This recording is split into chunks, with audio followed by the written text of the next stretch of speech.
ఎన్నికలు సమీపిస్తుండటంతో చంద్రబాబు ప్రజల్ని ఏమార్చేందుకు మోసపూరిత హామీలతో ముందుకొస్తున్నారని డిప్యూటీ సీఎం నారాయణస్వామి మండిపడ్డారు.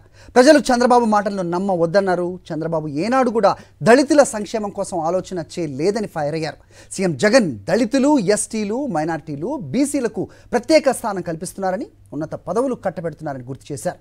పవన్తో కలిసి చంద్రబాబు ఎన్ని జిమ్మికులు చేసినా ప్రజలు వైఎస్ఆర్సీపీ వైపే ఉన్నారంటున్న డిప్యూటీ సీఎం నారాయణస్వామితో మా ప్రతినిధి విజయమూర్తి ఫేస్ టు ఫేస్.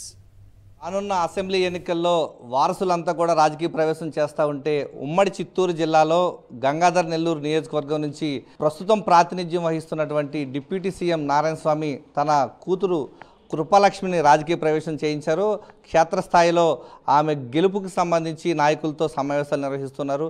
మీ కూతురు కృపాలక్ష్మిని తీసుకొచ్చారు, క్షేత్రస్థాయిలో తిరుగుతున్నారు, ఎలా అనిపిస్తుంది సార్? జనరల్గా ఎస్సీ, ఎస్టీ, బీసీ, మైనారిటీలు అనేవారు వారసులుగా అనేవాళ్ళు ఎటువంటి పరిస్థితుల్లో ఒకటికి 2 పర్యాలు 3 పర్యాలు, ఒకవేళ 3వ పర్యాయం కూడా టికెట్ ఇవ్వరు ఎస్సీలకి. చాలామంది డబ్బు లేని వాళ్ళకే టికెట్లు ఇవ్వటం జరిగింది. దాంట్లో నేను కూడా ఒకడు. పేదవాడైనా నాకు ఆయన భిక్షం పెట్టాడు. ఈరోజు తెలుగుదేశం పార్టీకి సంబంధించినటువంటి అభ్యర్థి నేర చరిత్ర ఉన్న వ్యక్తిని తీసుకొచ్చి ఈ యొక్క నియోజకవర్గంలో పెట్టున్నారు. దీన్ని ఏ విధంగా చూడాలంటారు? నిన్న చంద్రబాబు కూడా నెల్లూరులో మాట్లాడేటప్పుడు ఒక మాట మాట్లాడాడు. నేను చంద్రబాబుకి మీ ద్వారా కూడా ఏమంటానంటే, చంద్రబాబు నువ్వు ఎస్సీలని ఏ రోజు కూడా ఎస్సీ కాలనీకి వచ్చి ఓటు అడిగిన చరిత్ర నీకు లేదు. ఎస్సీలుగా ఎవరైనా పుడతారని చెప్పినప్పుడే నీ పార్టీ ఎస్సీలకి ఎంత ద్రోహం చేస్తున్నదో నీకు తెలుసు. అసలు ఎస్సీలని నువ్వు విద్రోహిస్తానంటూ ఎప్పుడైనా ఒక ఎస్సీలకి 10 ఇండ్లు కట్టించే కార్యక్రమాలు చేసినావా? అసలు నువ్వు ఎస్సీల గురించి మాట్లాడే అర్హత నీకు లేదు.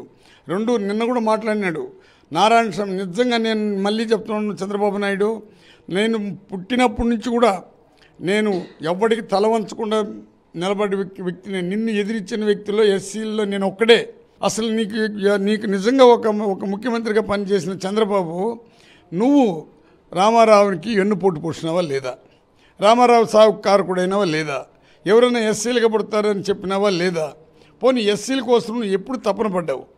జగన్మోహన్ రెడ్డి అయినా కూడా ఎస్సీలు ఎమ్మెల్యే అయినా కూడా మార్చినారని మీ పేపర్లో రాస్తూ ఉంటే, ఈ ఎమ్మెల్యేనో మంత్రినో ఆ నియోజకవర్గం కాకుండా ఇంకొక నియోజకవర్గం పంపించాడే కానీ ఎటువంటి పరిస్థితుల్లో ఎస్సీల మనోభావం దెబ్బతీయలే జగన్మోహన్ రెడ్డి గారు. 2019లోనే నేను భూస్థాపన చేశారు. ప్రజలు నేను తిరస్కరించారు. నీ మేనిఫెస్టోని బుట్టలో వేస్తారని ప్రజలు నమ్మినారు. జగన్మోహన్ రెడ్డి మేనిఫెస్టో భగవద్గీతగా, బైబిల్గా, ఖురాన్గా ప్రజలు నమ్ముతుండరు. నువ్వు ఎన్ని కార్యక్రమాలు, ఎన్ని మేనిఫెస్టోలు పెట్టినా నీపైన నమ్మకం ఉండదు. నువ్వు అబద్ధాలతో పుట్టి అబద్ధాలతో పెరిగి అబద్ధాలు వచ్చినావు. నీకు సపోర్ట్ చేసే పేపర్లు అవినీతి పేపర్లు కాబట్టి అవినీతిని సపోర్ట్ చేసే కార్యక్రమాలు, నువ్వు ఎంత అవినీతి చేసినా నీకు మించిన లీడర్ అంటున్నారు. లాస్ట్ మాట మళ్ళీ చెప్తుందా, చంద్రబాబు నువ్వు నన్ను గురించి ఇంక మీద ఎక్కడ మాట్లాడద్దు. ఇది మా కుటుంబం. జగన్మోహన్ రెడ్డి మా గుండెల్లో దేవుడిగా ఉన్నాడు. 24 సీట్లు నువ్వు పవన్ కళ్యాణ్కి ఇచ్చావు కదా, మరి పవన్ కళ్యాణ్ పార్టీ పెడితే ఏం చెప్పాలా? నేను పార్టీ పెట్టినాను, నన్ను గెలిపించండి, మీకు ఇట్లాంటి పరిస్థితులు చేస్తానని చెప్పుండాలా.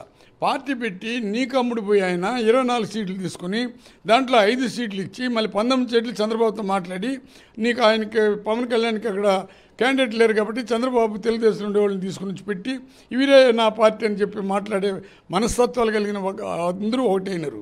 జగనన్న ఉన్నంత వరకు ఆయన ముఖ్యమంత్రి చేసుకుంటారు. Thank you sir.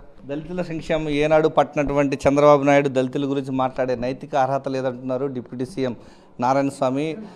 Janasena, TDP ఎన్ని జిమ్మిక్కులు చేసినా రానున్న అసెంబ్లీ ఎన్నికల్లో వైఎస్ఆర్సీపీని జెండా ఎగరవేస్తుందని చెప్పేసి ధీమా వ్యక్తం చేస్తున్నారు. కెమెరామెన్ హరితో విజయమూర్తి, సాక్షి టీవీ, పుత్తూరు నుంచి.